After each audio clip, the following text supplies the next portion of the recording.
Just 1 second. We are recording, so we could probably. We are recording. Yes, go ahead. Go ahead, Jonathan. You can get started. Okay. Pursuant to recently adopted amendments to the Illinois Open Meetings Act included in Public Act 101-0640, public bodies may, in certain circumstances, hold entirely virtual public meetings without a quorum physically present in any one location. On March 17th, 2020, President Levin issued a declaration of emergency to address the health threat posed by the COVID-19 pandemic. On July 15th, President Levin executed a written determination that given the ongoing emergency associated with the COVID-19 pandemic, in-person meetings of the Board of Trustees are not practical or prudent. On February 5th, 2021, Governor Pritzker issued his most recent disaster proclamation and Executive Order 2021-04 that declared in-person attendance at public meetings of more than 10 people at the regular public meeting location to be infeasible in accordance with the Open Meetings Act as amended by Public Act 101-0640. In accordance with the above actions, I've also determined that in-person meetings of the Finance Committee are not practical or prudent at this time and until further notice. This meeting is being conducted virtually with members participating through the Zoom webinar platform. Village Manager Corrali is present in the Village Hall as required by the Open Meetings Act. Phil, could we have a roll call, please? Certainly. Trustee Vree. Here. Trustee Miller. Yes. Trustee Rubin. Here. There we are. We have a quorum. All right. To help facilitate this meeting, I ask each member of the committee and staff to mute your lines if you're not speaking. Members of the public are muted and should remain muted during the meeting. All right. In accordance with the supplemental rule the board approved on April 16th, 2020, here's how public comment will be taken at this meeting. The email address and telephone number designated for public comment for this meeting were published in the meeting agenda. In a moment, I'll ask Assistant Village Manager Jordan Lester to read the public comments that were submitted prior to the meeting. If anyone would like to submit a public comment during the meeting, please email your comment to glencoemeeting@villageofglencoe.org. Comments submitted during the meeting may be read at the end of the meeting. Written comments should be limited to 400 words. Village Manager Lester, are there any public comments that came in? Trustee Vree, no, we did not receive any public comment. Okay. Great. So moving on, can we, looking for a motion to approve our minutes from the last meeting? So moved. Second. Do we need a roll call, Phil, or? Do we need a roll call? Right. Trustee Vree. Yes. Trustee Miller. Yes. Trustee Rubin. Yes. Approved. All right. Nikki, do you want to go through our monthly financial reports? Yes, thank you. Let me see if I can share my screen here.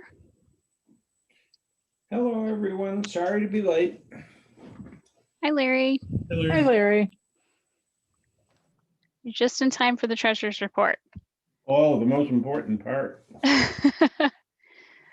Okay, so heading into tonight's agenda, we'll be just briefly reviewing the first treasurer's report of the year. We're back on a 12-month year and our first calendar year. So we'll go through our major fund highlights and some cash flow projections, and Stella will talk a little bit about some golf club highlights. After that, we'll review our community investment program updates and touch on the golf club forgiveness and fund balance policies, and then finish with the discussion concerning our police pension funding model. Okay, so included in the packet was the full January report, just a few highlights. It's a little early in the year to point out some trends, but we do have some activity that I do want to point out.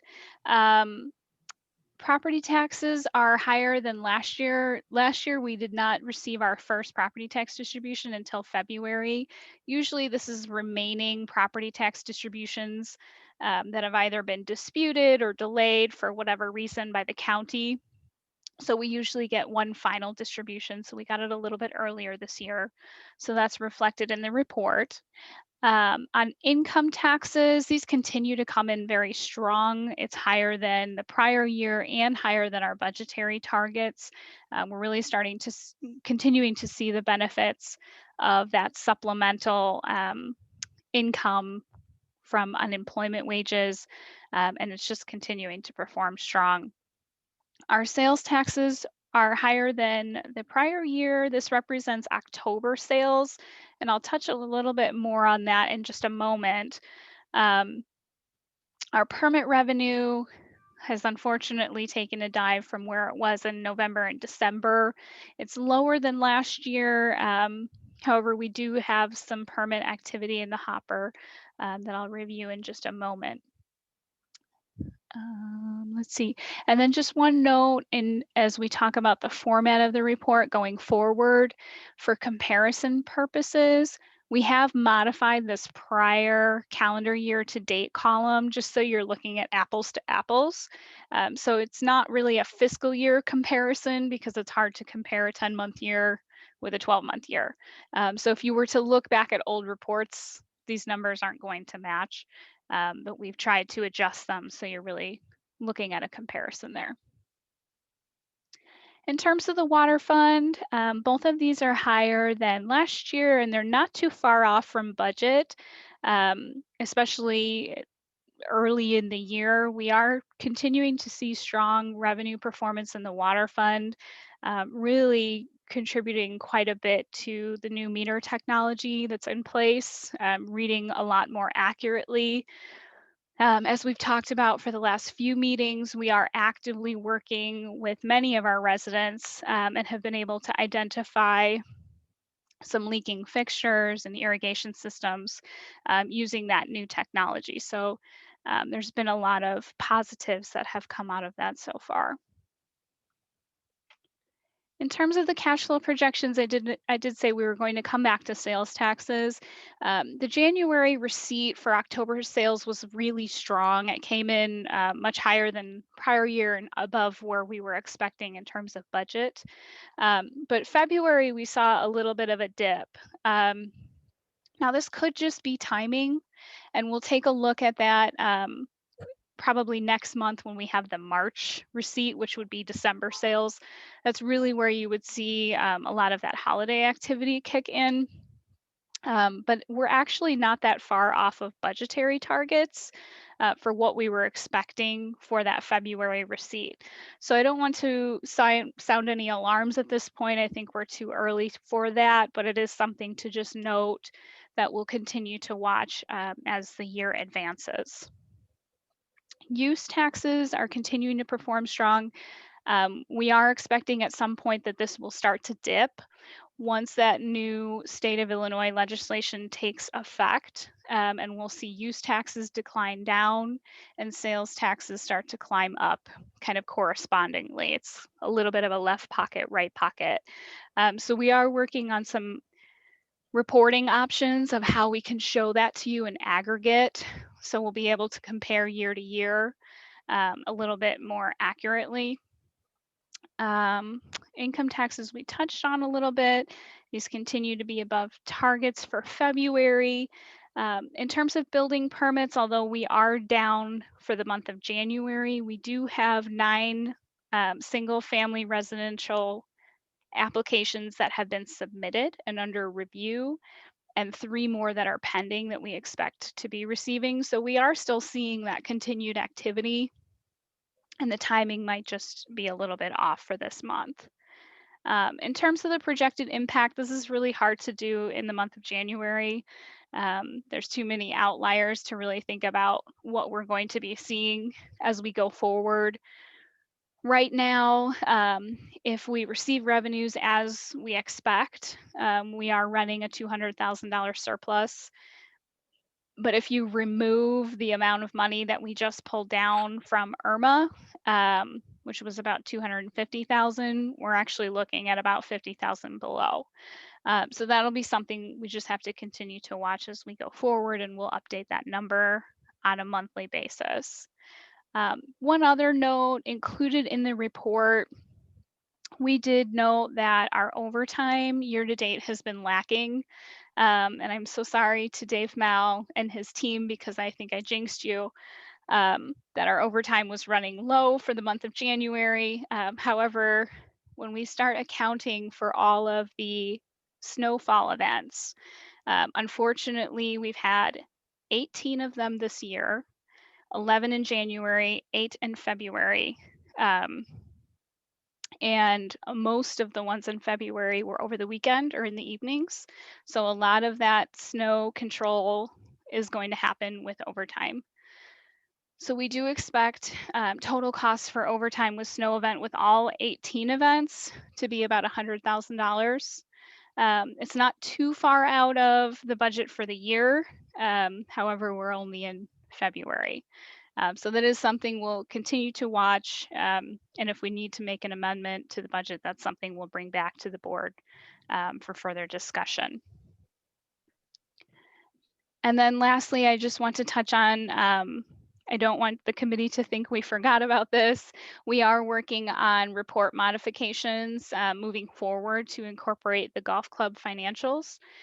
So we have some things going in the background that we will be bringing forward to you to consider in terms of incorporating the golf club into the existing financial report and adding a little bit on the narrative format based off of what was requested. And at this point, I'm happy to answer any other questions on the financial report.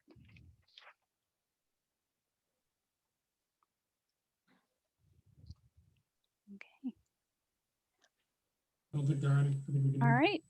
If there are none, I'm happy to hand this over to Stella to review the golf club financial update. Thank you, Nikki. So our revenues in January are as expected. We actually do budget some revenue for the Golf Academy since we do have our indoor teaching. Our expenses are 13% below budget. This is just due to timing of paying invoices. We are not, these are not actual savings. Staff is still searching for a new restaurant operator. We have an RFP that has been out there and has been circulating. We had a couple of interested prospects who have not fulfilled all the way through the process. So right now we are still searching for someone. We've contacted quite a few of the local businesses, and we have a couple more that are coming through for a tour in the next couple of weeks. So hopefully we'll find somebody that fits there. The Friends of the Glencoe Golf Club has a board meeting scheduled for this Friday with Campbell and Company giving a training for all of our board members on how to begin to cultivate some of the larger givers and to actually request donations from them. And then finally, this is the 100th year for the Glencoe Golf Club. It's 1921 and 2021. So we've created a centennial logo, which Joe Hallwax, who's our liaison on the Golf Club Advisory Board, will be revealing at the board meeting on Thursday. And we have quite a few events planned for celebration, mostly golf related, but we do have one that is not going to be golf related, where we're going to invite the community to come by and take a look at the golf course and help us celebrate our 100 years. So that's my report.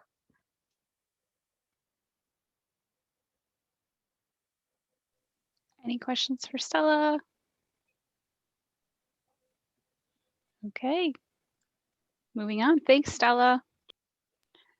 At this point, I would like to hand it over to Assistant Finance Director Denise Joseph for our CIP update. Thank you and good evening. I just would like to update you on a few capital items that are included on Thursday evening's agenda for your consideration.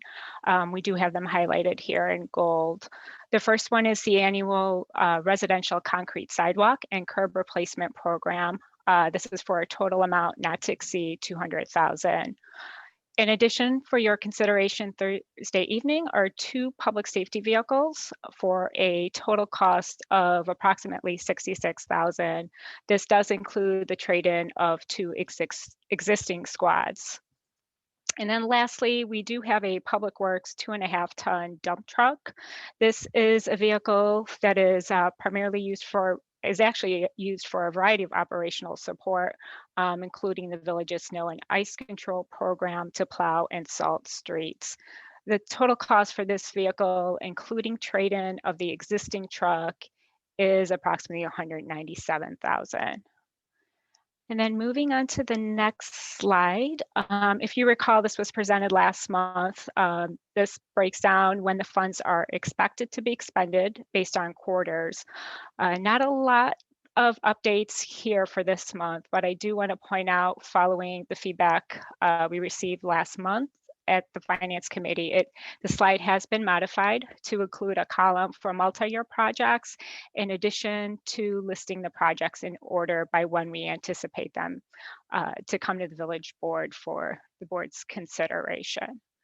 So at this point, I'm happy to answer any questions you have on the CIP.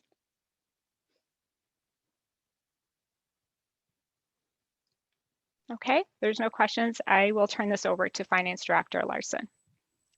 Thank you. Okay, moving right along. The next item on the agenda is the golf club debt forgiveness policy. We've also incorporated a fund balance policy included in your packet. It's the full draft policy. This is based off of the feedback that we received from the committee last month. In terms of forgiving the total outstanding debt of approximately $1.855 million over a 10-year period with equal installments. We will stop any interest from accruing on the remaining balance. And with this in mind, we are still keeping in mind the continued vitality of the club with a formal fund balance policy that we believe is sustainable as we move forward. Which we will also take into consideration as we evaluate management fees at a future meeting that will come before the Finance Committee for additional feedback. And just a reminder that one of the key components of this policy moving forward is the impact to our future fundraising. And at this point, I'm happy to answer any questions that you have on the policy or comments. If you do have any changes, this policy is on the formal agenda for the village board's approval on Thursday, so we still can make modifications if necessary prior to the meeting. Are there any questions? Okay, moving right along. Hey, Nikki, what the revenue sharing and the, I guess, are there any more details on that, just in case it gets asked on Thursday? So we haven't had that discussion yet. That was something right now. We have been programming an annual management fee into the budget process. So that's something that we charge to both enterprise funds, both the water fund and the golf club. And last year, the golf club did pay a management fee of about $20,000. So when we were talking through this as part of the budget process, one of the things that came up was, is there any science behind the calculation of the management fee? And would this be sustainable in the long term? And understanding that we're proposing a forgiveness policy to eliminate the debt, really put the golf club in a strong financial position. If that is something that the board wants to continue, we want to have a discussion with the Finance Committee about something that would be sustainable, that would have an actual basis in terms of that calculation.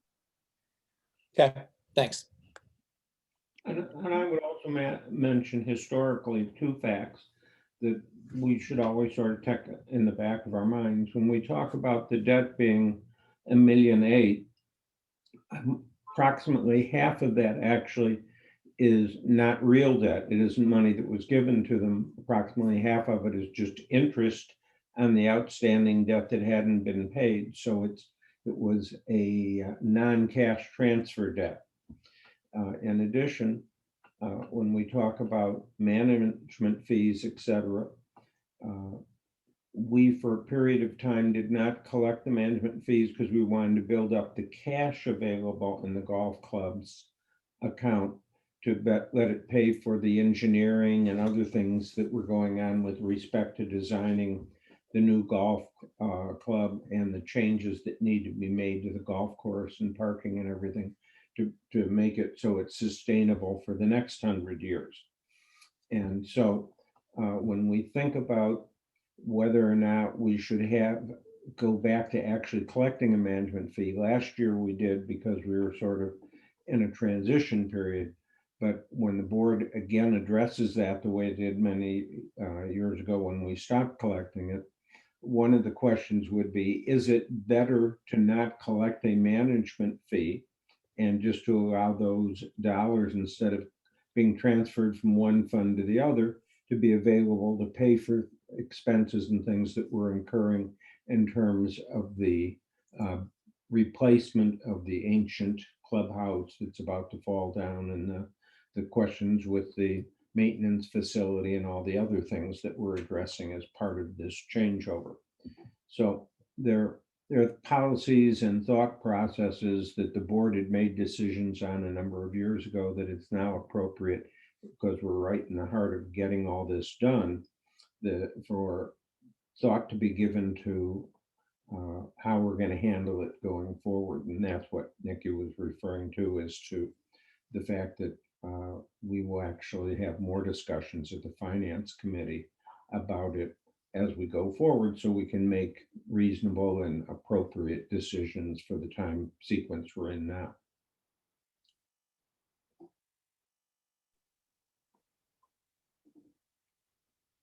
Thank you, Larry. You're welcome. Are there any other questions on the golf club forgiveness policy? Okay, so this will come before the entire board on Thursday evening. And the last item on the agenda is the public safety pension funding model. As you may remember, during many budget discussions, the committee did discuss at length. At the last time we received a bond rating, S&P Global Ratings indicated that the village's lack of a formal pension funding policy was a credit weakness in our profile. And that's not to say that the village has not provided full funding for the pension fund. However, we have seen these contributions start to grow as a percentage of our budget. So what the credit rating agency would like to see is a formal funding policy that shows that we do have a plan to start to tackle this and reduce our unfunded liability. And our pension contributions have been growing for a number of reasons. A lot of this is outside of the village's control, which makes this a little bit difficult. But primarily, there have been state legislature enhancements to the benefits that exist today. Investment returns can sometimes be volatile, as we've seen definitely in the last 12 months. Cost of living increases continue. And also, as a positive side for our public safety officers, we're also seeing longer lifespans, which is fantastic from a public safety officer standpoint. It's a little bit tough from a pension funding standpoint. In terms of our police pension fund, just a quick reminder of where these dollars come from. The employee contributions are set by statute, so that is a fixed 9.91% of salaries that comes right out of the employee salaries and sent over to the police pension fund. The second component is investment earnings. By policy, we do set that at 6.5%. That's our current setting over time. Not saying that there's any particular year that you would get 6.5, you may get less, you may get more, but what we're really looking for is a long-term horizon of whether or not that's sustainable. And then that last piece of funding is the village contributions, and that can really vary year to year depending on what happens with the first two. And there are other components to this, but these are the three main sources of funding that flow into the pension fund. So although much of this is out of our control in terms of pension benefit levels and what happens with the market, there are several funding parameters that may be modified to create a more sustainable funding approach for the village and help us to stabilize some of those contributions. And the funding parameters that we're going to talk about tonight include the amortization period, the payroll growth assumption, the assumed rate of return, and any additional contributions that may be considered in the future. These are discussed in detail in the packet, and we are about to go through them with our actuaries, so I don't want to take away from that.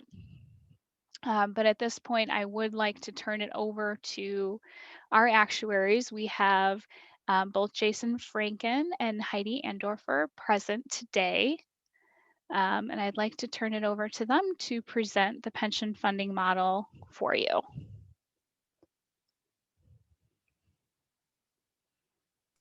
All right, well, thank you, Nikki. And I'm going to go ahead and share my screen if I can to bring up the model. Okay, looks like everyone should be seeing it now. Okay. So as Nikki had mentioned, there are a lot of things that go into the annual pension contribution. One of them, the most important thing, obviously, is the level of benefits, and that is controlled at the state legislature basis. You can't change the benefits. It's in the Illinois Pension Code, so you're sort of stuck with whatever benefits are provided by Springfield to your police officers. One thing that happened last year is that you may recall that there was a consolidation bill that passed. So starting effective next year, all of the money for your pension fund will be transferred to a consolidated police pension fund that's run by an independent board of trustees. So that was part of the legislation. The other part of the legislation was actually an increase to the benefits for tier 2 people. And that change actually increased your contribution requirement by $85,000 this past year in our actuarial evaluation. So that's just an example of the benefits and how you don't really have a direct say in it. So what you can do is develop a funding policy and approach that manages your pension liability as best you can. And so that's why we've developed the pension modeler that you see in front of you. And what's on the screen right now is your current situation. It shows that based on your current investment return assumption of 6.5%, we assume that the fund earns that 6.5% each year. You have a closed amortization, where you're targeting 100% funded ratio by the year 2040. And the one thing that's important here to point out is your payroll growth assumption. So your amortization payment is designed to increase by 3.5% per year. And that's really what that assumption is, 3.5%. Your contribution, your amortization, the amortization piece of your contribution is going to increase at 3.5% per year. So that is what causes the pension ramp. I'm sure you've all heard of the Illinois pension ramp, and that's what you see. That the top graph shows you the estimated city contributions, while the bottom graph shows you the estimated funded ratio. And you'll see that the contributions, assuming we get our 6.5%, increase over time until your funded ratio reaches your 100% target in 2040. Then after that, since you're 100% funded, you just have to pay your normal cost. That's the value of the benefits that are being earned by your active employees. And so once you reach 100%, you'll see that your contribution requirement falls off the map. The problem is getting to 2040 when you are, you're on this pension ramp. It can be difficult. And just to give you an example of why it's difficult, let's just say that you're going along, you reach 2035 and everything's gone perfectly. You're going according to plan. Well, what happens if in 2035 that you have a really bad market year and you get minus 10%? Well, your contribution, instead of going up a pension ramp, it takes off like a space shuttle, right? It just goes, it goes, probably it goes from, let's see, all the numbers are on the second page, but you can see your contribution goes to $11.3 million in 2040. When it was 2 or 3 or 4 million, it almost triples just because of that one event. And that's, to me, that's one of the big issues with the pension code funding to this arbitrary date. Once you have a short amortization period and you have this event, this negative 10% event, you still have to get to your target by 2040. And so all of a sudden, the amount of contributions that need to go into the plan before 2040 become astronomical. That really doesn't make sense though, because this plan is a long-term obligation. We don't necessarily, we don't need to have all of the money in the plan by 2040. I would rather have a funding policy that takes that negative 10%, in this case, that happens in 2035, and you pay for it in a timely manner. Because if we just go back to that same negative 10%, if it happens in 2022, there's an increase, but it's much more manageable. So it all becomes about the timing of an event when you're funding to this arbitrary date, arbitrary point in time. You don't want something bad to happen as you're getting closer and closer to your target. And so to me, that's one thing that we need to examine is what can we do to move away from this funding to an arbitrary date, even though that's what's in the pension code. But moving away from that and moving to something that's more sustainable. So I guess go ahead.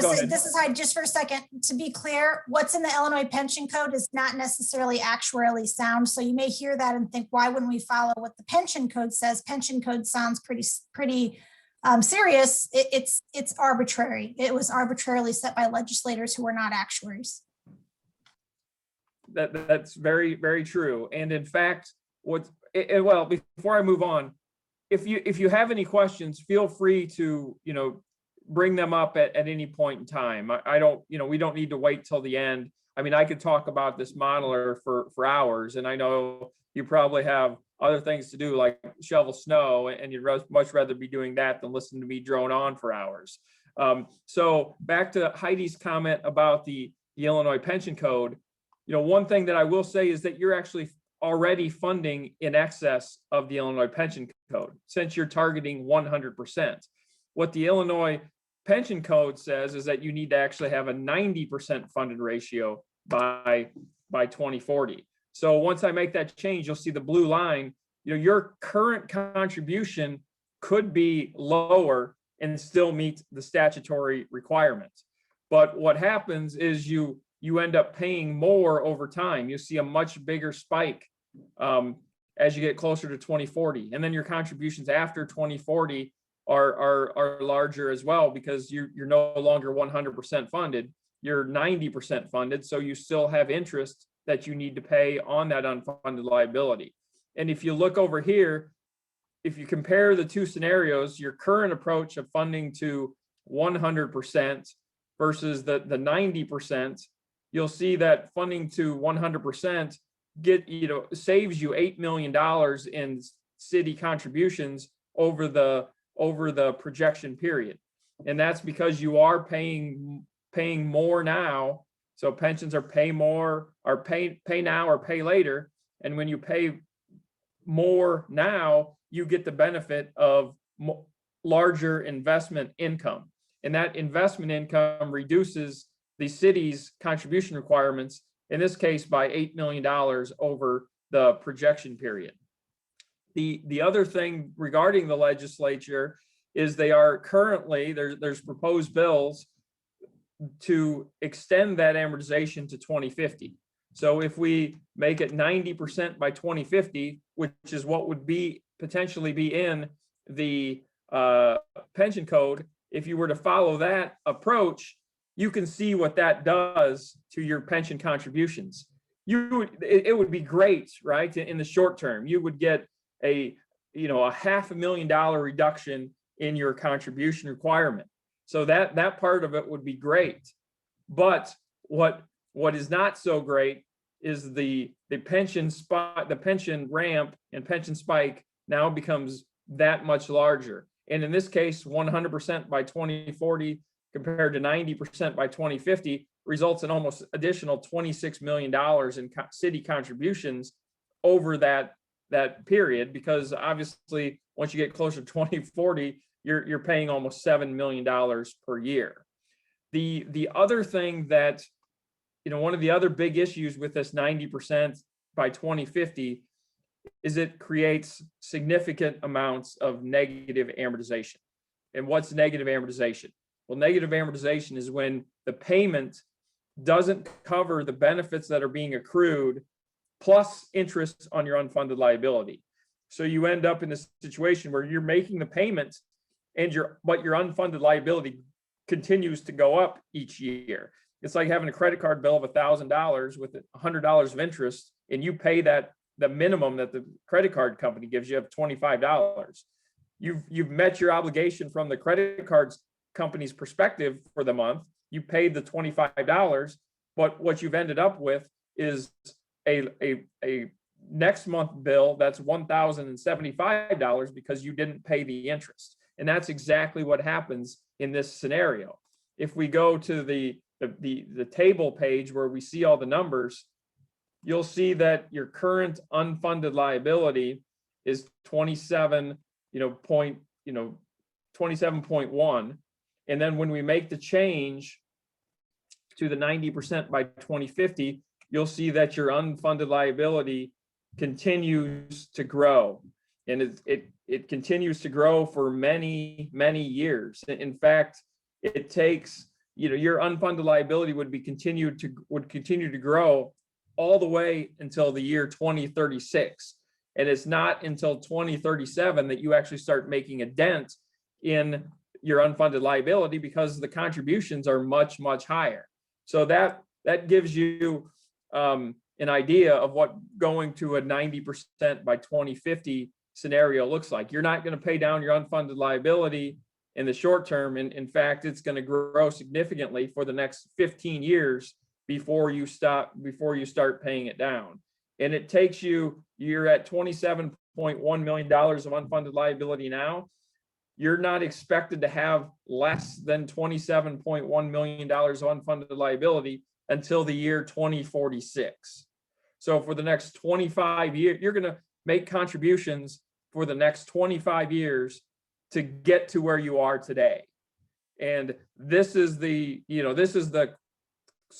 quote unquote solution that's being provided out of Springfield is, let's lower our contributions today and worry about it later. That's unfortunately the approach that they have taken, many, many times, because 2040 used to be 100% by 2033. And now it's 90% by 2040. And it could potentially be 90% by 2050.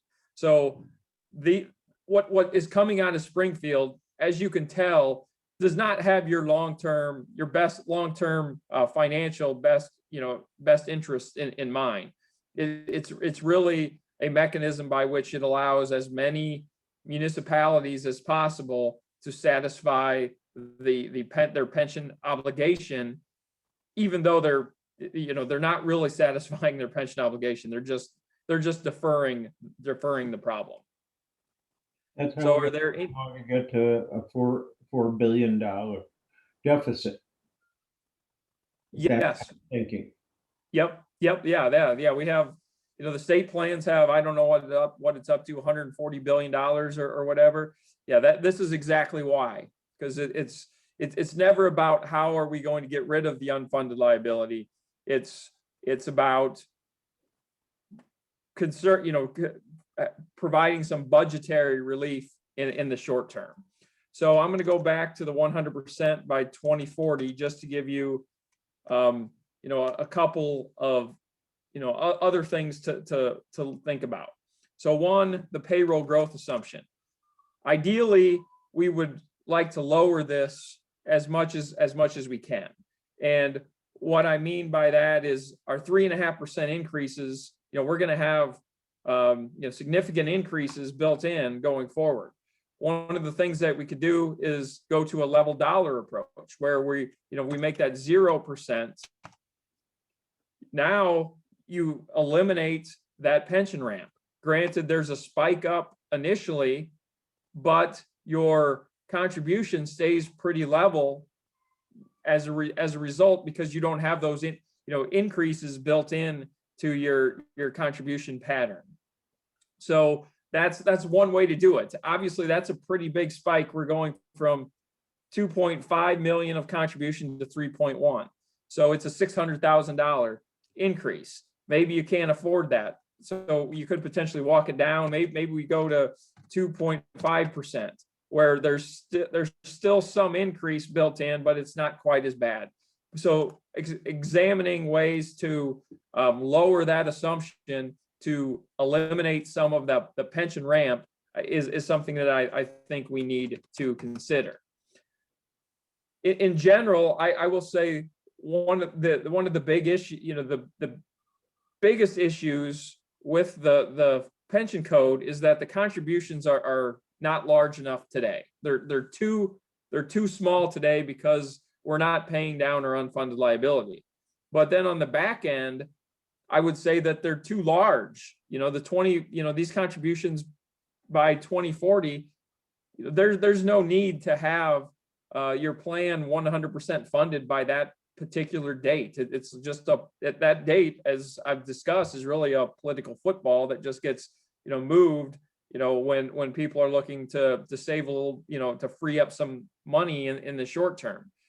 So what I would suggest is trying to find some kind of policy that requires larger contributions today, but then extends the funding beyond 2040 and better aligns with the benefit payments that are being provided by the plan. If I just go back here, you can see the payout section. This shows you the expected benefit payments that are going to be made from the plan. Obviously, there's a lot of assumptions that go into that, but you'll see by the year 2040, you still have $6.5 million of annual benefit payments.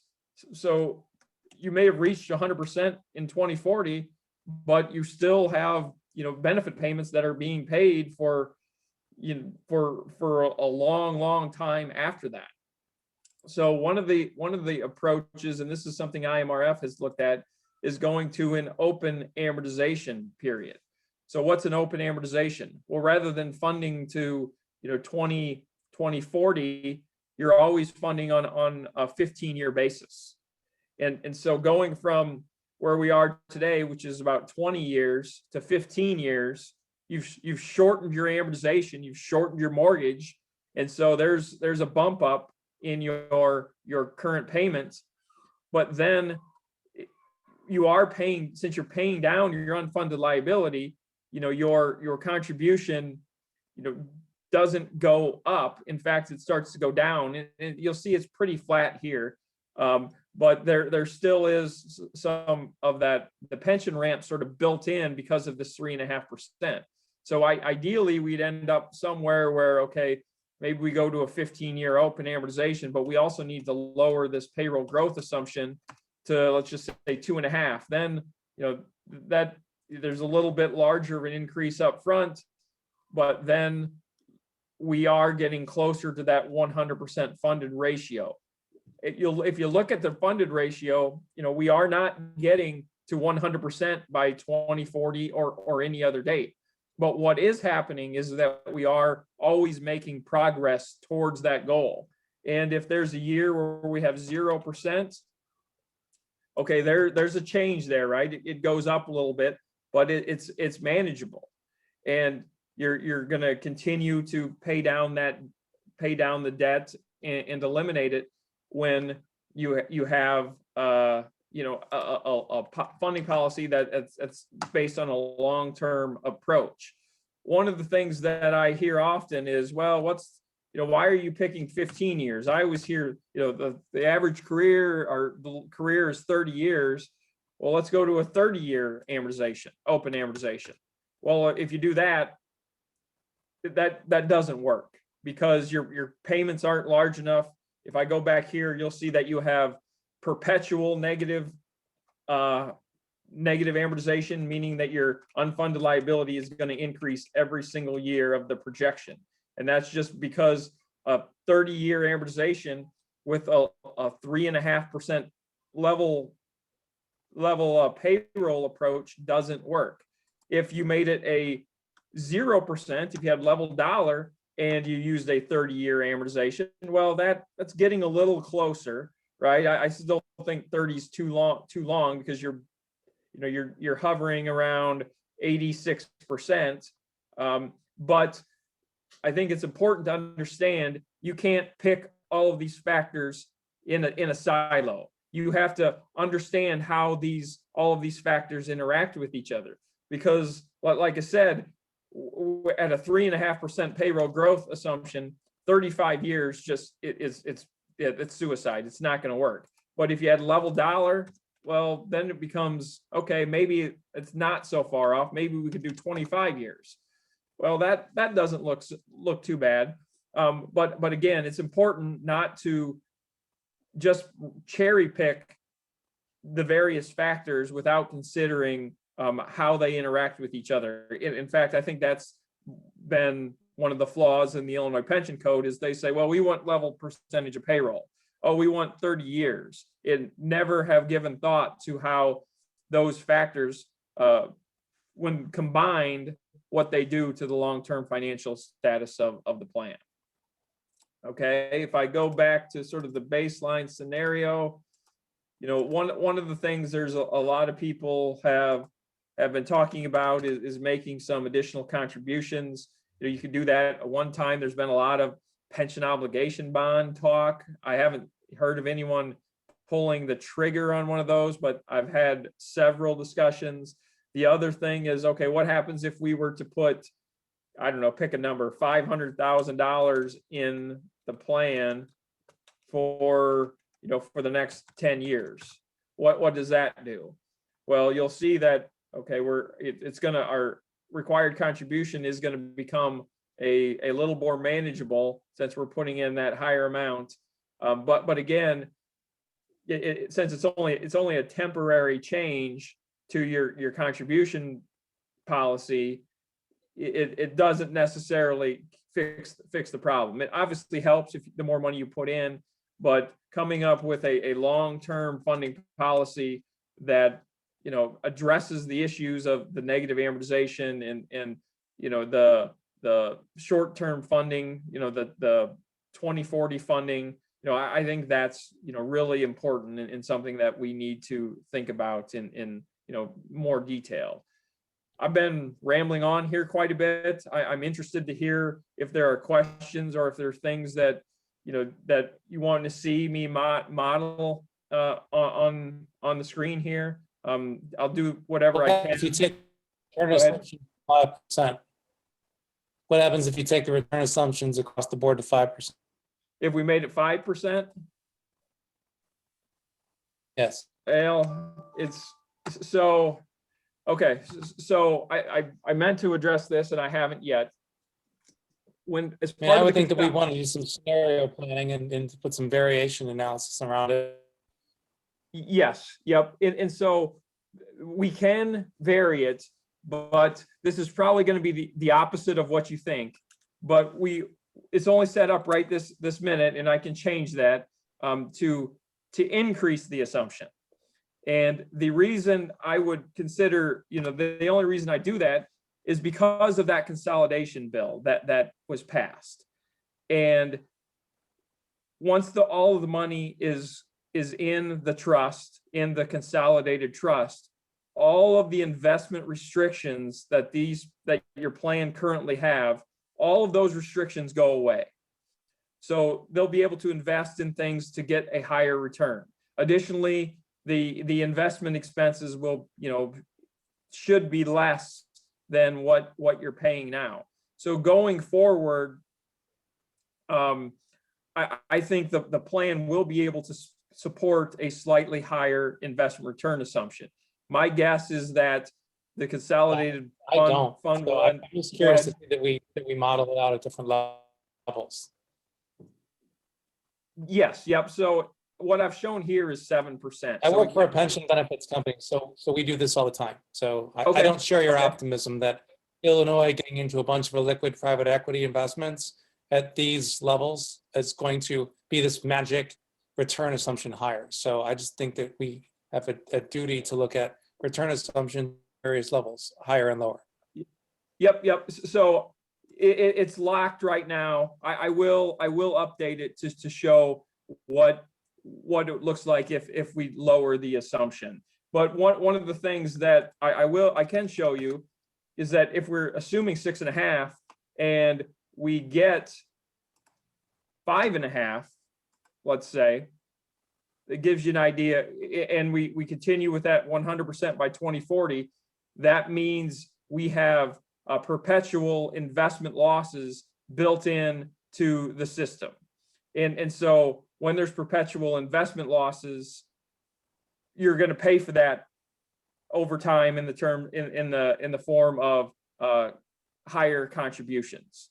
And so I think it's important, you're exactly right, to have this assumption realistic. And once we do, if we were to lower that contribution, it would increase the assumption. And like I said, sorry, I didn't realize it was locked for, usually we can do it plus or minus 1. And I don't want to tool around with it right now because it'll just take too much time. But I will update the model to be able to show you plus and minus 1%. But like I said, this does show you what happens when you get that assumption wrong.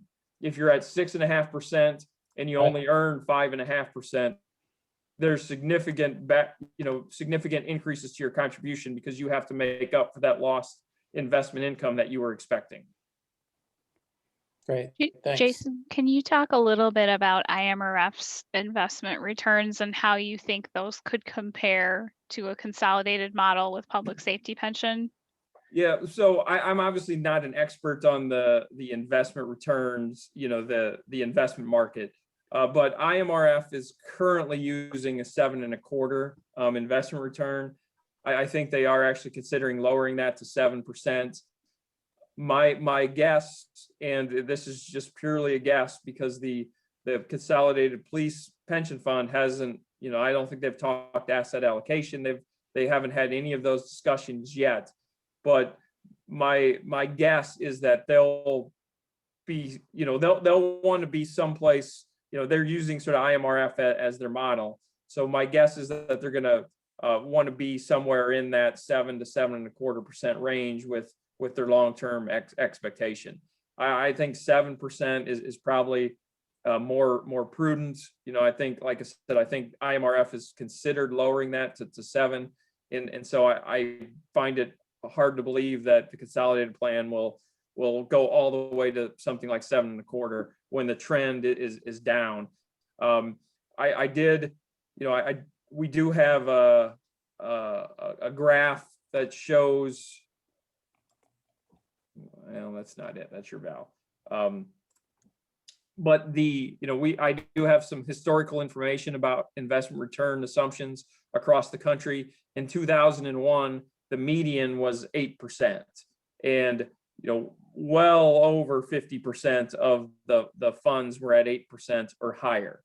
Since then, the trend has been down, significantly. The current median is 7 point, as of 2020, I believe it was. The 2020 median was 7.23%. So there has been a significant decrease in that assumption over time, and it's being driven, primarily, at least in my opinion, by the lower lower interest rates. It's really difficult to get 7% when you're getting 1 or 2% on your fixed income investments, which are 35-40% of your portfolio. So like I said, there definitely has been a trend downward in that particular assumption, and I expect that will continue. But again, your fund does have significant restrictions in what they can invest in. So I think that there is at least the possibility to increase that increase the investment income over time. I mean, that was one of the primary reasons why they were, they wanted to consolidate the fund, is because people feel that they can get a higher investment income than the individual plans can on their own. So I have a question. So we're talking about investment returns, but right now, this is for policy, correct? So we're trying to think about what, you know, whether we want to do 5%, 6%, 7%. That this is just policy. I mean, you make up the difference if you're better or worse over whatever period of time we do this. Yep. So, you know, I'm certainly at Joe's camp. I don't know that I have a hard time seeing some of the returns that are being talked about, but nonetheless, this is what we're trying to talk about and determine is a policy for us to use going forward. And if, you know, this is based on us being separate, correct? I mean, so this whole policy, this is being consolidated. So why are we, so when we talk about the assumptions aren't, when we're consolidated, is it still up to us? Are we just a little sliver of the consolidated portfolio, or how does that all, I mean, I guess I'm a little uncertain as to how that works. Yes, so you will maintain your assets in the consolidated plan.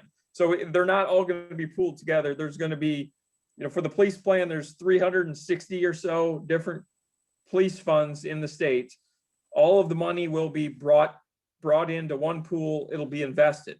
However, Glencoe will have their own account, and they will track the contributions, the benefit payments.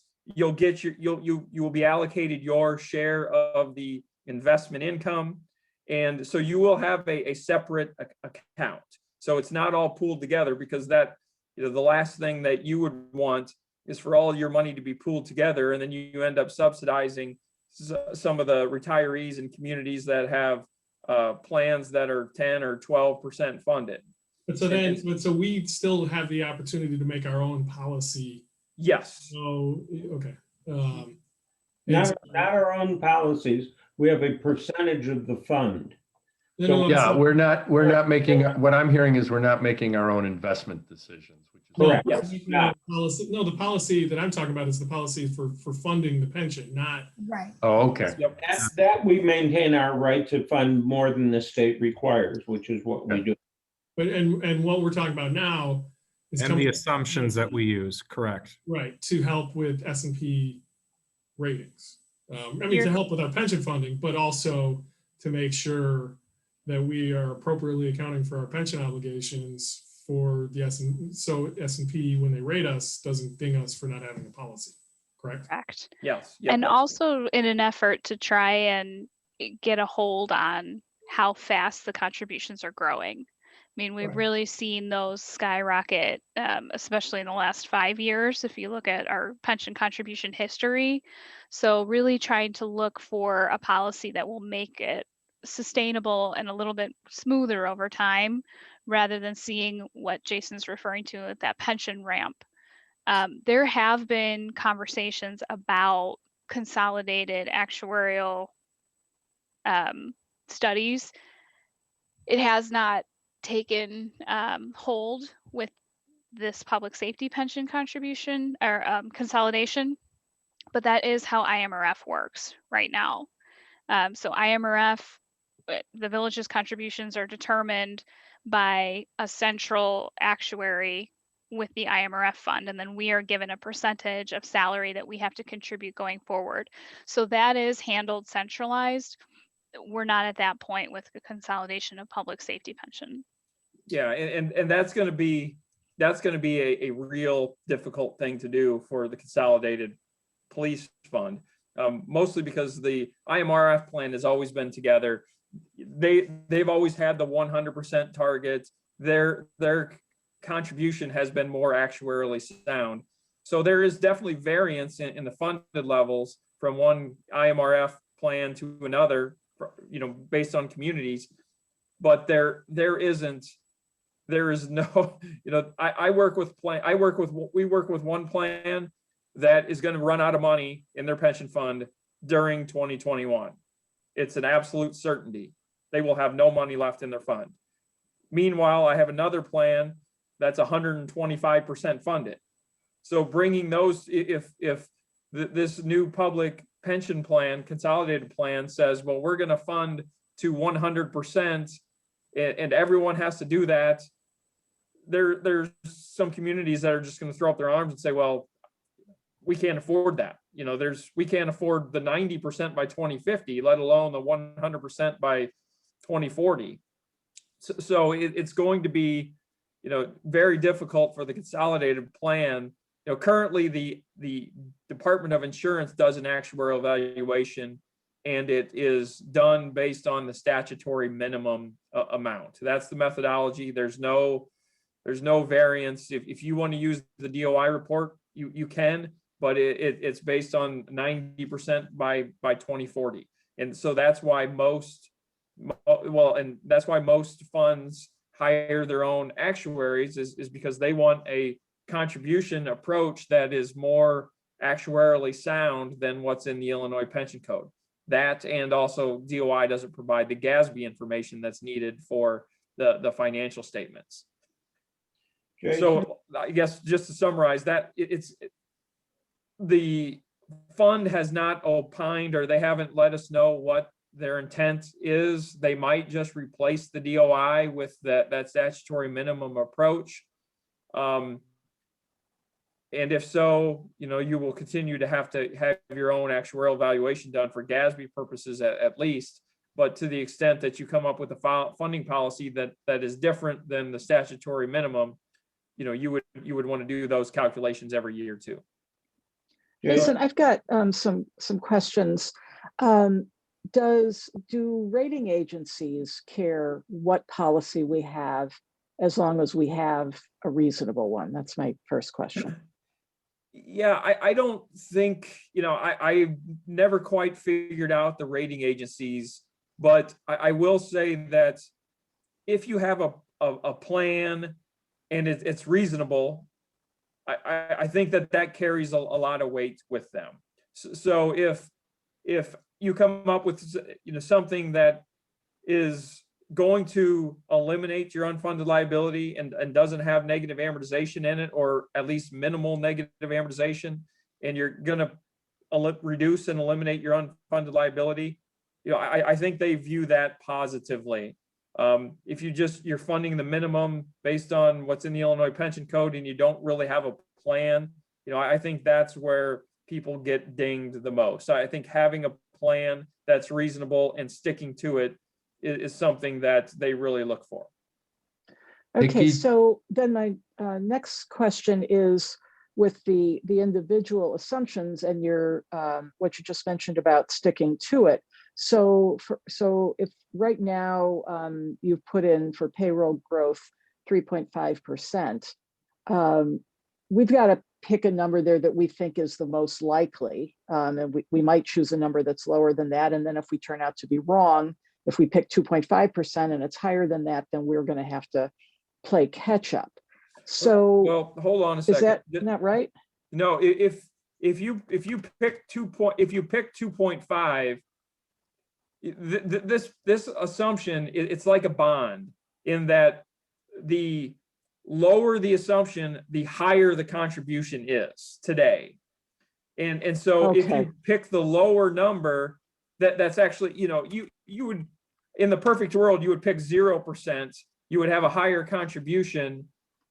And, you know, even if your pay increased by more than 0%, you would be in better shape. So I just want to make sure everyone understands that there's an inverse relationship between the interest rate or the payroll growth assumption and the contribution rate. Right. The payroll growth assumption basically determines how fast or how much increase annually you're going to get on your amortization of your unfunded. So 0% would be more like a mortgage on your house. You pay the same amount every year to pay off that mortgage. When you assign a higher number, 3.5%, every year your mortgage is 3.5% higher than the prior year. And that's why you see the ramp. Okay, I got it. So we wouldn't be making changes to this every year. We would pick numbers and stick with them, aside from, I suppose, the interest rate, because that could really change. Yeah, we view the assumptions on a long-term basis. So, Okay. and if I just go back to, I have your VAL open. I'm just going to go ahead several pages here just to show you This page shows you your actual, you can see this, right? Okay. So I'm never sure if I switch or programs if it works, but anyway, so if you just look at the last 4 years, this shows you your return, how your actual returns have compared to your assumption. In each of the last 2 years, you failed to meet your 6.5% assumption. In 2020, your return was 4.84%. So you were $586,000 short of what we were expecting at 6.5%. The year before that, you were almost $2 million short of that target. For the year that ended 2019, you were, like I said, the return was probably around 0% or slightly negative, and you were about $2 million short of your expectation. And so the year before that, each of those prior 2 years, you were actually more than what your assumption was by 1 million and 2.1 million. So this shows you, you're not going to get 6.5% each year, but what you want is an assumption that's reasonable. And over time, on average, you want to be near your assumption. We realize that there's going to be, you're never going to get exactly 6.5 or very rarely. So you just want to find something that's in the middle that on average you're getting. And so we don't necessarily want to change that assumption every year either. We want to pick something that's reasonable. And if there are circumstances that, that make us think we should change it, if interest rates suddenly skyrocketed and now we could, up it to 6 3/4, well, maybe that would make sense. But unless there's some sort of underlying change, we want to find an assumption that we're going to use over the long term that's reflects what we expect to earn. I'd like to go back to the 3.5% question versus 0% question, because I apologize. I thought I must have misheard, because I thought I heard two opposite answers. In simplistic terms, is the assumption about payroll growth equivalent to saying, if I think my payroll growth is 3.5% a year, that has the effect of increasing the benefits that will ultimately be payable by some factor? Is that how this variable affects the equation? So what you're talking about is the salary increases. So it's payroll growth, salary increase. It sounds the same. Right. That's what's confusing me. Yeah. It's very confusing. And so what the salary increase, that's at the individual level. If someone gets a 10% raise rather than 5%, well, their pay has gone up. Their expected pay at retirement has gone up. So then their pension benefit goes up. That leads to a larger pension contribution and a larger liability and more unfunded liability. So that's the salary increase, and that's not what we're talking about here. So this then assumption. Yes, go ahead. Please. So then, what is the 3.5%, please? Thank you. So currently, if I go back to your valuation report, is it the piece that the officers themselves pay? The 3.5% is the total payroll that's expected of your whole police force. So every year, you're expecting the whole payroll to grow 3.5%. And what you're trying to do with the amortization of your unfunded is make it a level percentage of that payroll. So if you think that payroll is going to grow faster, and you're going to say, every year I'm going to pay 30% of the payroll is going to go towards the unfunded, every year it's going to grow by that 3.5% that you expect the payroll of the whole police force to grow. The idea is that you're stabilizing your contribution as a percentage of the pay that you're providing to the officers. And consequently, so I thought I heard that if you assumed you never grew your payroll at all, that would somehow lower the amount of money we would have to be paying in. And that's what I didn't understand. I would have thought it grew the amount if my benefits are ultimately higher because the average payroll is going up. But we're not talking, this is a separate assumption from that. This is what you're talking about is the salary increase for the individual members. And so what we're talking about, as Heidi mentioned, it's the payroll for the entire force. So if I go back to this year's valuation, our amortization payment was $1.8 million or 46.2% of payroll. What that 3.5% is doing is so we're going to go back. I'm going to say my total payroll for the year was 3.9 million. We're going to assume that increases by 3.5% per year. So in order for my amortization payment to remain 46.2% of pay, that payment also has to increase by 3.5% of pay. Why is there an assumption? Keep going. I'm sorry. Okay. I don't know why 46.2% is magic, but okay, go ahead. Well, it's not. It's just based on the math. That's what your unfunded liability is, what your payroll is. That's the 46.2. There's nothing magic about it. But what we're trying to do is whatever level it's at currently, we want it to stay at that level. And so that's why when we assume 3.5%, that's the red line here, our payments is going up like that because we have 3.5% increases built in. Right. Okay? And if you said what I must have misheard, and I apologize for taking us off on this detour. What I thought I heard when the question was asked, so if the payroll assumption on increase was 0, we somehow didn't have to pay in more. That's true. Because so I see. So you're saying because you're just saying, okay, I got it. So that's the blue line here. If we were to say, we don't want those increases built in. We want it to be as flat as possible. Okay. So rather than a 3.5% increase, we want a 0% increase. And this doesn't, the thing that you have to understand is this payroll growth assumption, it doesn't affect the calculation of the liabilities at all. Right. It only affects the calculation. It's only used as a budgeting mechanism. How am I going to pay off my unfunded liability? And so in this case, the blue line shows you a 0% payroll growth assumption. So you have an increase now, but because you get, under the current scenario, you get a lower contribution today because of these payments out in the future are so much larger.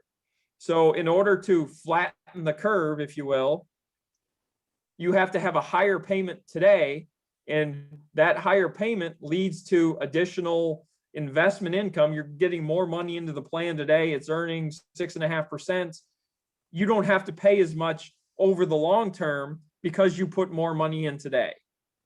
I think I finally understood it. Thank you. I think about the math differently, and I'm not thinking about it the way you are with these statutorily driven elements, as opposed to, I'm just thinking about the liability is still going up. In fact, it's going up more. And if I'm not funding it, that's going to catch up to me. But you're showing me that in point of fact, it's 0. We're going to bump it so that it just flattens out, which, it's illogical to me, but if everybody else understands it, that's great. I get where it is. I get the math in my head now because you've told me the thing I care about, which is the liability versus the amount of money in the fund and how we get there. The liability is not affected by that change from 0 to 3.5%. That's right. That was the thing that I couldn't comprehend. Well, this is by far the most complicated assumption, just because people think exactly like you do. They like you were, where you're thinking, well, this is the individual salaries, but you have to disconnect those. The salaries of the individuals are a completely different assumption. I apologize if everybody else got that nuance and I missed it. Sorry. No, I'm sure there are plenty of people that probably still don't completely understand it, but. Jason, I have Yes. a question about your calculations. The state assumes that every officer and their spouse will each live to be 120 years on average. No, that's not true. I assume your figures make the actuarial assumption, which is realistic. Well, so I would say your first comment is not true. They do not assume everybody lives to 120. Well, they do in terms of what they tell us we have to fund. No, they do not. They're using a standard mortality table that has a life expectancy of about 85 for males and about 88 or 89 for females. But the funding assumption they use builds that in, and that kicked our contribution up $500,000 in 1 year. That was Okay. Well, like I said, they're using a standard mortality table, so the mortality table itself goes to 100, the age 120, but 99.99% of the people are dead prior to age 100. So the fact that the table extends to 120 doesn't really mean anything because everyone's dead before age 100. So we're using, in our calculations, we are using the public safety mortality table that was released by the Society of Actuaries in 2019. But again, there are mortality rates that go all the way to 120, but on average, it's mid 80s is the life expectancy for males and females is mid to upper 80s. More realistic planning tool for us. Sorry, I missed that. Because of the mortality tables you use, your figures are a more rational planning tool for us. I think the mortality table, the public safety mortality table, is the table that is best or is most representative of the population being covered. And so therefore, I think it is the best table to use. That's why I wanted to make sure that's the one you were using. Yep. So can I ask some questions? So when we're talking about this, right now we're sort of getting lost in some of the theoretical things. What we're looking to get to is our policies. So what are we talking about? So are we talking about what to use for payroll growth, what to use for investment return, what to use for the year we get to 0 or 100% funded? Or are we talking, not what could happen, what might happen, but this is the policy. So then it affects what we're paying. Like if we do this one you have up on the screen with 0% payroll growth, that bumps our current year payment a lot. Yes. Yep. That's not something we can do either. So, it may help us in the long term, but we just can't do it so much in the short term. So what are the areas that we ought to be talking about so we can figure out how do we appropriately pay this, knowing that in 2039, we're not going to have a 2040 100% funded policy anymore. It's going to change well before then. And so what are some things we need to be thinking about, or what should we be doing from a policy perspective so we can accurately reflect where this may go? And, we're talking about all these numbers.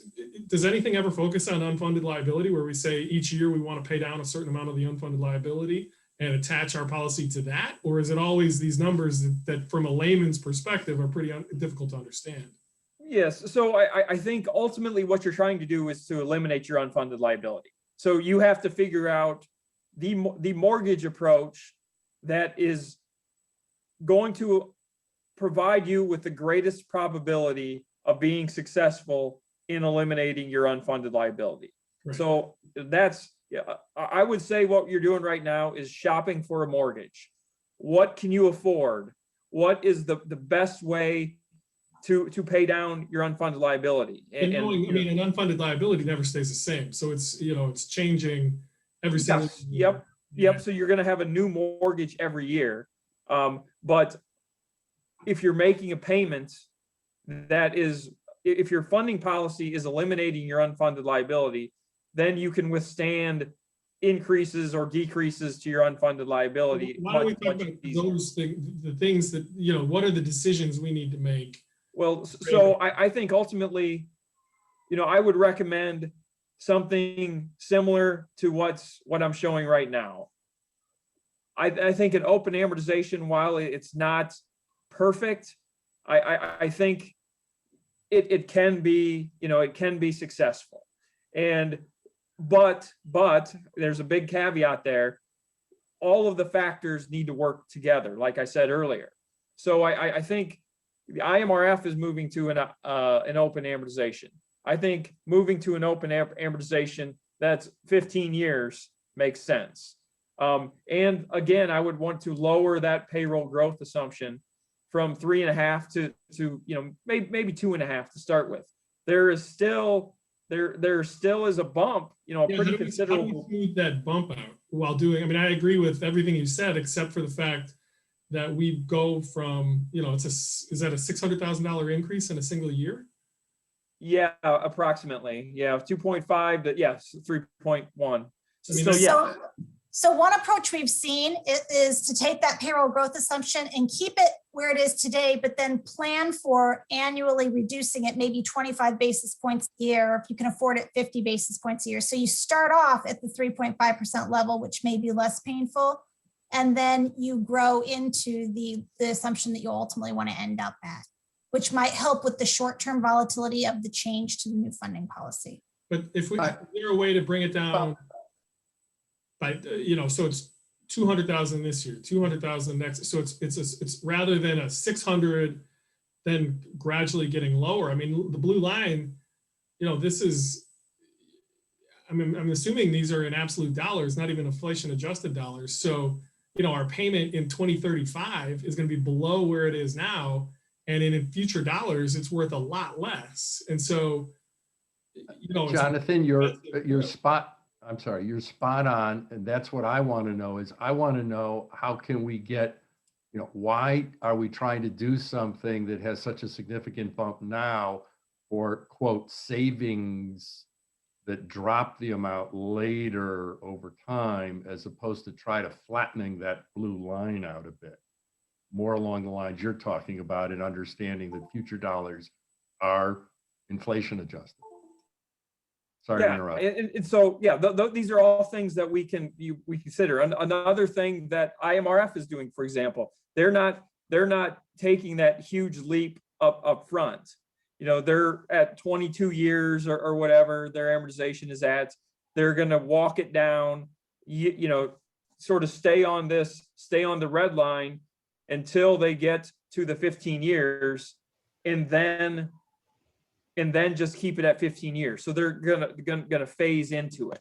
And so these are definitely things that we can consider to eliminate that, you know, that bump.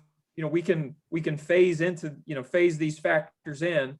But what I don't want to do is if and when the legislature passes a new amortization period that goes to 2050, to just blindly adopt that. And I think the 15-year one is a good idea. It's the rate at which we get on course is so fast. I mean, how do we smooth out? Jason, to Jason's point, I think you could grade down to it. That's what IMRF is actually doing. So you're at 20 years now. So you start off at 20, next year you go down to 19, 18, 17, 16, 15. And when you get to 15, you just keep reamortizing at that point. That's what IMRF is doing. And that would avoid this bump initially. If you couple that concept with a drop to the payroll growth assumption, I think you could achieve what your intent is to only have a minor increase in the short term, but grade up to the long-term funding policy that you intend. But keep in mind that, you know, it's going to change the shape of the curve. That curve is going to be higher because you didn't have these additional contributions in the short term. I mean, that's, you know, it's still going to be the same percentage of our budget every year. Budget goes up 2% a year. If our, you know, our expense, the amount we have to contribute to our pension is going up by 2% a year at the same pace. And we're getting to a closer to fully funded plan with a, you know, a 15-year amortization consistently rolling out. So we'll never get to 100%, but that seems to make the most sense as opposed to this where, you know, the Glencoe resident in 2045 is contributing, you know, has so much more savings on their pension contributions than the Glencoe resident of 2021. Well, you know, I understand what you're saying about the 2045 resident, but I do, you know, would warn against, because that's the thought process that the state of Illinois has used consistently. But they don't have any funding plan. I mean, the goal is still to get to a health, you know, plan that's has a healthy funding level. So it's not as if it was kicking the can down forever. It's a matter of making the budget, you know, the piece of the budget that goes to pensions consistent. Jason, is there a way that we could show what this would do if we were to take that step approach, how that would impact the next 5 years of contributions while we move to that level, understanding that not only this change will impact the annual contribution, but also investment returns. So if we stick with the 6.5 investment return and we move forward and next year we make 4%, we also have a bump in our contribution because we missed our investment mark. So as we change these assumptions, it's not just the assumption changes that will impact our contributions going forward. It's also if we miss our mark, that could also increase our contribution. So at least if we can isolate this change and understand what this would mean, that would be kind of your minimum of what you would be ramping up. Yeah, so we can, you know, we can adjust it. I'll need to adjust it to be able to phase it in, because right now it doesn't have a phase in, but we can currently show you exactly what happens. Okay, if we get 4% this year, 2% the next year, you know, 8% the year after, -2. It's going backwards as far as, I mean, if we're going to start talking about investment return assumptions, that's another piece of this. I mean, so 650 is what we said was the low end. Joe and I don't necessarily think that's the case, but if we want to open that one too, I mean, what we're trying to do is come up with a policy, not just come up with potential contingencies. We understand that if we get terrible returns, we're going to have more contributions that we have to make. I mean, that's So Jonathan, my question was, if we look at various assumptions, how often are we going to change this policy, or what is, maybe Nikki, like, is this something that the board would review every year, 2 years, 3 years? Like, how often is this going to change based on what actually happens with returns and with Jason, rates? Do you mind if I share my screen real quick? No, so let me stop sharing. Okay, there you go. Okay, so if I can show, let me see if I can find this on here.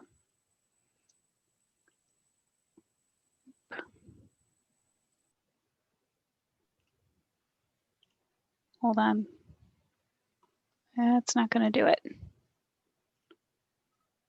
There we go. Okay. So can you see, this is the PowerPoint slide. This is an old PowerPoint slide from an IMRF presentation.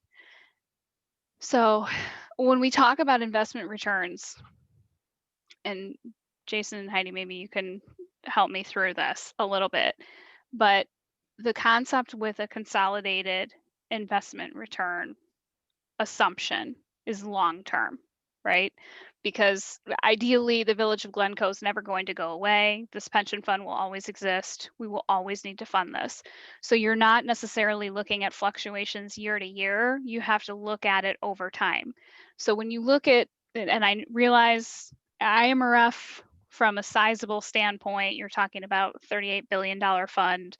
The consolidated public safety pension funds are going to be about 15 billion. So, I mean, you're talking a little bit of a different scale here. But when you look at the historic returns, you can look at the majority of this time period since 1982 of all of the years of double-digit returns above their 7.5, 7.25 investment assumption return. Now, there are some very painful years in here. which we all remember 2008 double-digit loss, which hurt everyone. I mean, a lot of funds in IMRF went from 100% funded and dropped drastically. And we're still building back up to that because it takes time to get back there.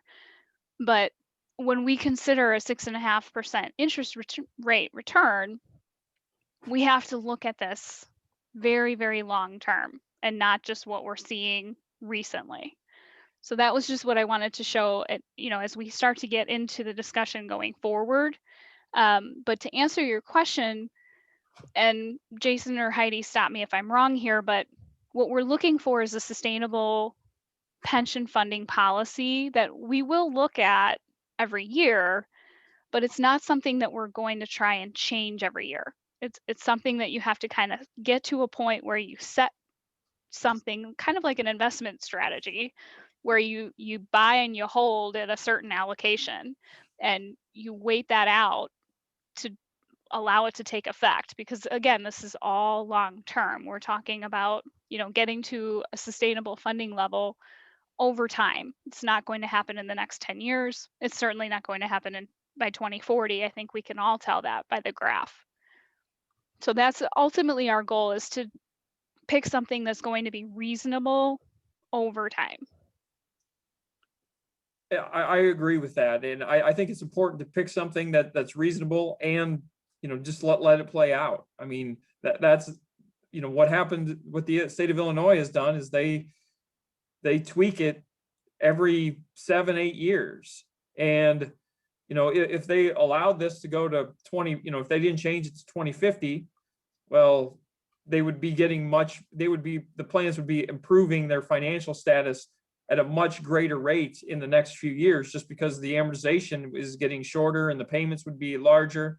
And that's difficult for some communities, which is why they're going to extend it. But by constantly changing the rules and moving the target, that's really what creates issues. And so having a reasonable plan, putting it in place, and then only making adjustments if absolutely needed is something that I think we should be focused on. So to that end, what are the points that we should be focused on? So if we stick with, and we don't, I think for the time being, sticking with the 650 unexpected returns. Yep. Let's not open that one up right now. Yep. So are we talking about adjusting? So I think, from my perspective, working towards the rolling 15-year amortization makes sense. Yep. Payroll growth is still a little gray for me, but we can come up with whatever number you guys, that one, but the point being, how do we make sure that we're not, putting it all on current residents and that we spread it out over time? Because the current residents aren't the beneficiaries of any of this stuff. They're just going to end up paying for more of it. And so how do we spread that out and not put so much on current? Because again, the numbers we're using are not adjusted numbers. They're not real numbers. They're absolute numbers. And so inflation is going to make the future dollar contributions worth a lot less than the current dollar contributions. So I think we want to come up with a policy that gets to everything that you guys have described, but then keeping it sort of reasonable for current residents. And so, what are the things that we can do to make that policy happen? So that graph of yours has a slight upward slope indefinitely. So I think one of the things we've seen successfully done is to move to that open amortization, but not jump to it. So 15 years might be the goal, but we've seen several communities that said, once we get down to 15-year amortization, that's when we're formally implementing the open amortization. So until then, you continue to amortize on the schedule you have been until you get to that 15-year point. And we'd like to couple that with a reduction in the payroll growth, not necessarily down to zero. You don't need to move to level, because that will put a larger burden on today's taxpayers. But if you move it down, say to 2.5%, there's a pretty modest increase in the next contribution that we would calculate. And then obviously, as we drop that down to 19, 18, 17 years, that goes up a bit, but it's more sustainable. And I think it does accomplish what you're trying to get to, is that you're not putting too much burden on today's taxpayers at the savings of future taxpayers. Okay. I mean, I think that's the goal, is to get a reasonable long-term plan, but not doing it all too quickly. So I guess so I want to go to one. Okay, so I'm going to share my screen just briefly. So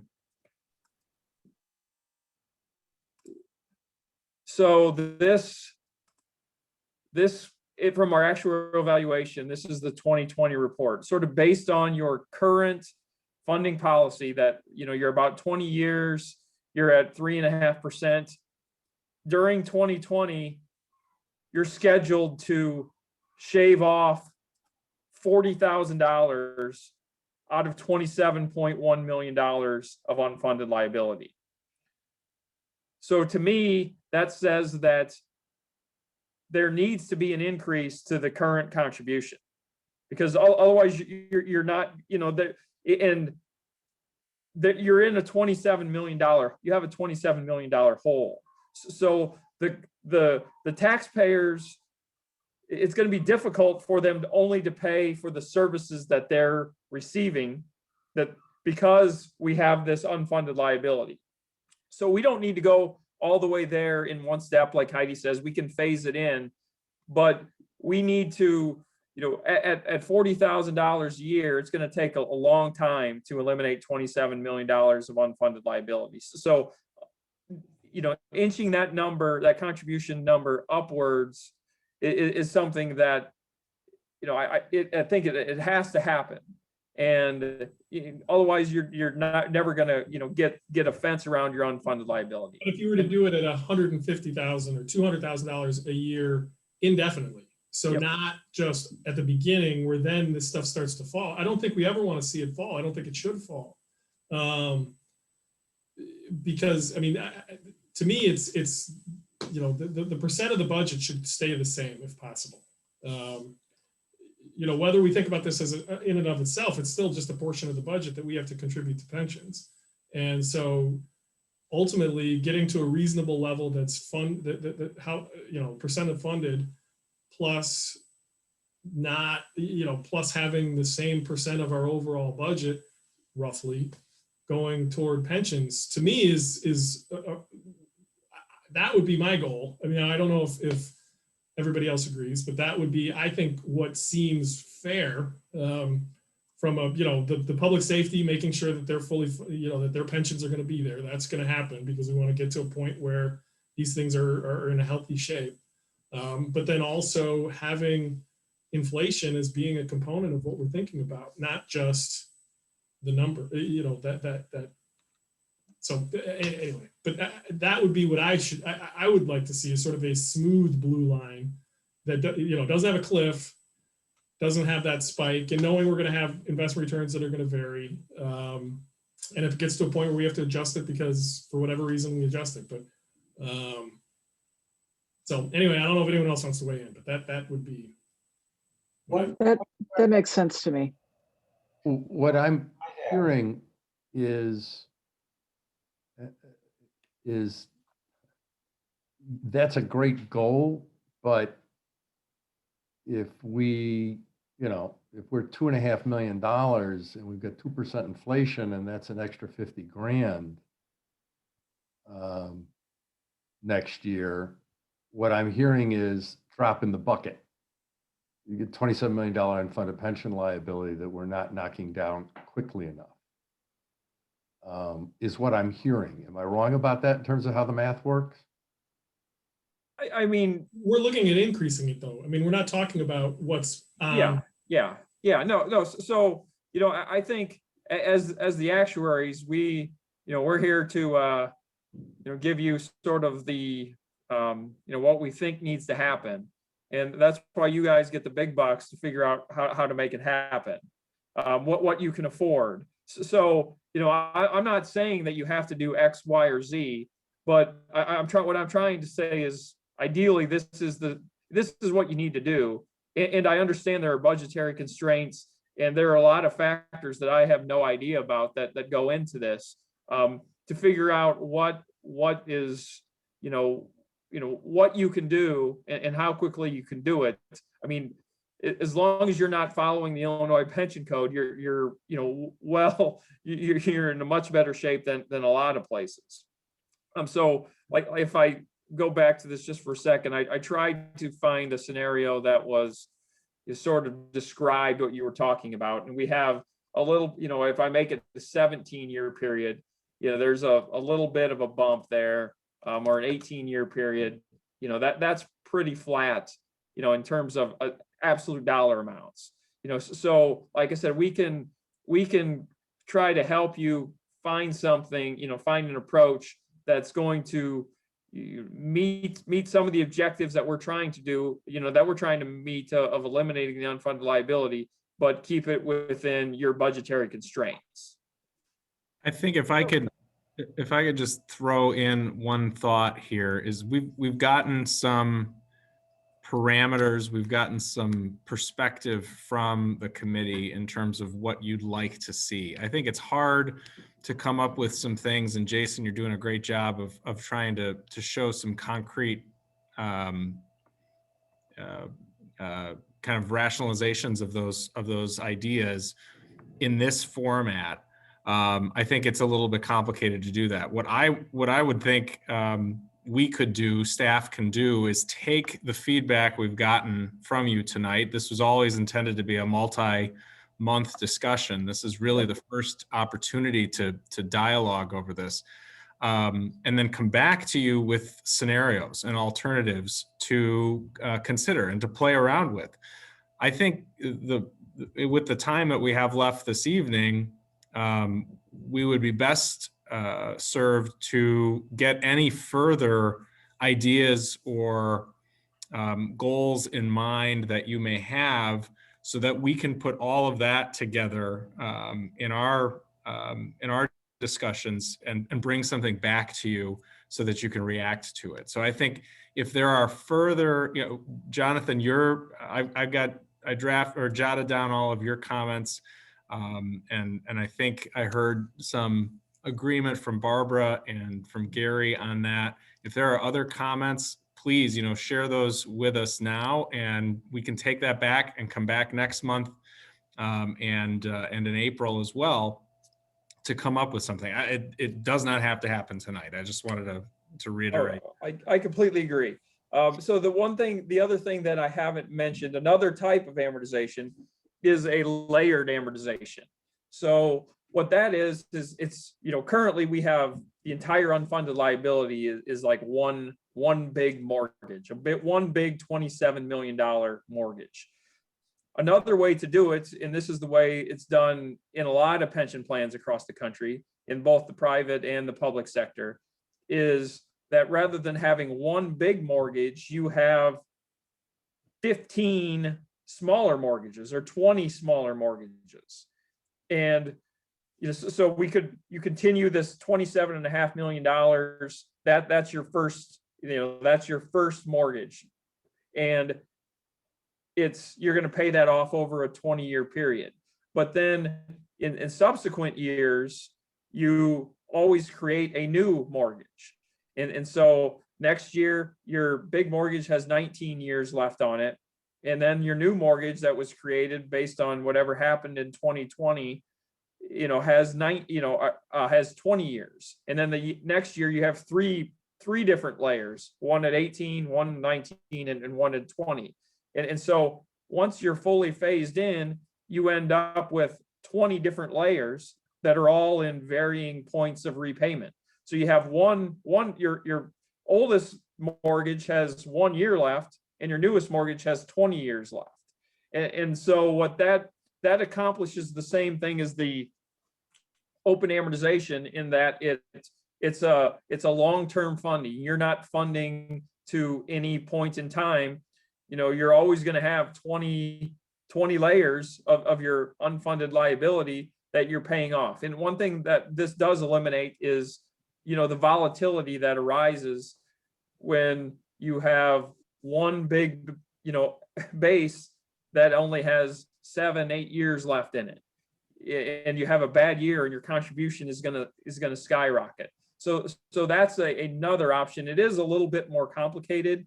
And we could, transition the same way where, you don't really change your current contribution. It's just how future contributions are developed that's going to change, and it's going to make the number more stable and predictable going forward.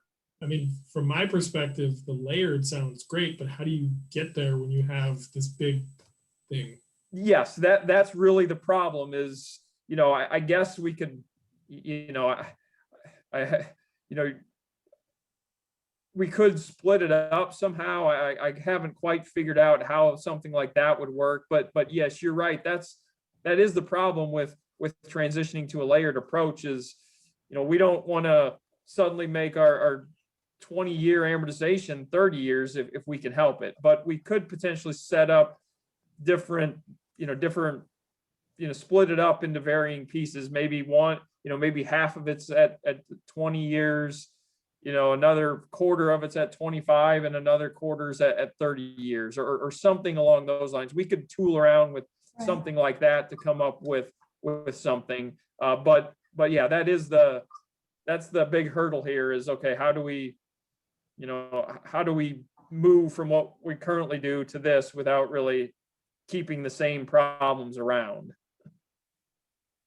So Jason and Heidi, what I'm hearing from the finance committee is that we're essentially open to exploring a stepped up approach to an open amortization or a layered approach, and potentially lowering that payroll growth assumption over time.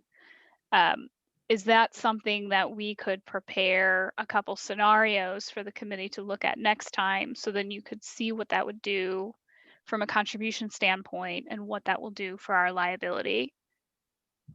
Oh, yeah, most definitely. Can I ask another question?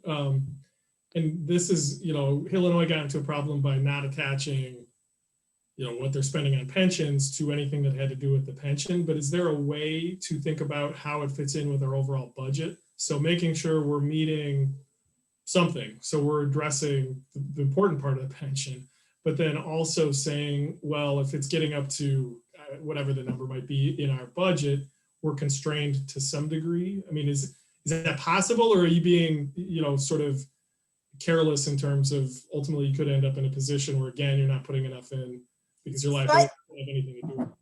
I think one of the issues has been that your payroll growth assumption is 3.5%.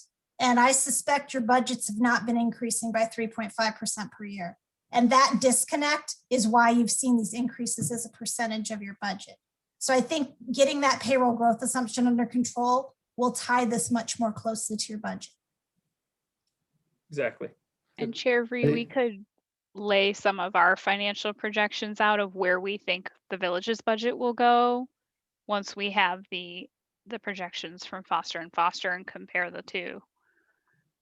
In all events, I'm assuming that in all of these various scenarios, because on the one hand, we're worried about just, all other elements aside, making sure that everybody has their benefits paid in a timely manner, period.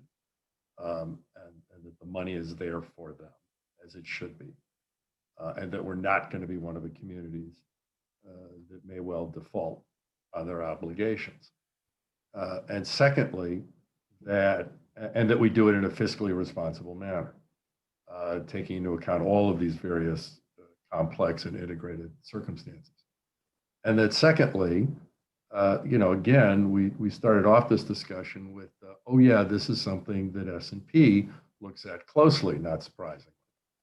And so whatever we come up with will satisfy them and help us keep our AAA rating, which is very, very important to us, including to our cash flows and our ability to borrow cheaply. So with all of that, I'm assuming that all of these things will hopefully fit certainly the first criteria and hopefully the second, and that we're always within bounds on whatever the state law is. Well, I can guarantee you, if you implement a sound funding policy, you will always exceed what's in the state pension code. It's just that is both sad and hysterical. Thank you. Well, like I said, if you had adopted a sound funding policy, I would bet every penny I own, and I would go find a bank that would loan me as much as I could to bet that your amount would always exceed what's in the Illinois pension code. So yeah, like I said, I think this is a great, this has been a great conversation. Not every community has this. There's more and more communities that are having these discussions, but the fact that you care enough to really dig into it and discuss all of the intricacies of the calculations and understanding, to understand how the pension funding works is a great first step.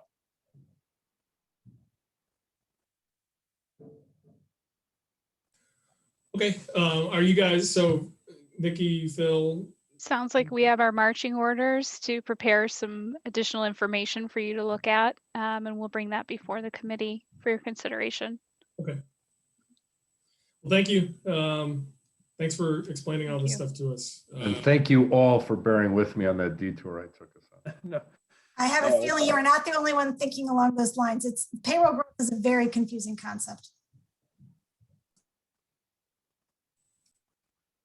All right. Well, thank you. Looking forward to hearing a lot more about this. Thanks very much. All right.